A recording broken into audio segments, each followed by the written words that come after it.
Diuen que després de 2 cursos i mig gestionant la pandèmia dins les escoles, canviar ara 180 graus la seva forma d'ensenyar, les matèries, les competències i la seva forma d'avaluar és precipitat. Però ho estan fent pitjor que en la implantació de la LOMCE en el curs 14-15. Llavors estem sorpresos i decebuts perquè és un nou canvi, molt de canvis pel professorat, sense consensuar i de pressa i corrents. Ens manca moltíssima concreció als docents, tant en el contingut com amb la implementació des de l'enfocament d'un tractament competencial.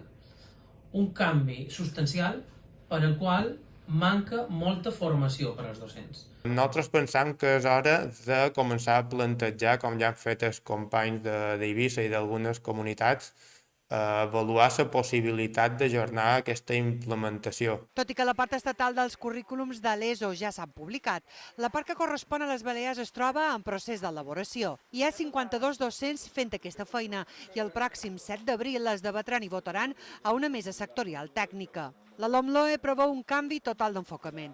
L'ensenyament ja no serà memorístic, sinó que els centres determinaran quins són els coneixements que l'alumne ha d'haver assolit al final de cada curs i de cada etapa educativa. Desapareixeran les notes numèriques i els docents faran informes qualitatius. A més, es podrà promocionar i titular, fins i tot amb 2 matèries suspeses. Suspendre no és un recurs que ajudi a la qualitat de l'educació. Nosaltres confiem que el bon cafè dels docents, dels equips docents, seran capaços, com sempre han estat capaços, de veure qui realment li és bo promocionar i qui no li és bo promocionar. Per tant, creiem que és bona idea deixar en les mans dels equips docents aquestes decisions. I només se pot qualificar a final de cicle o etapa, i no amb una nota numèrica.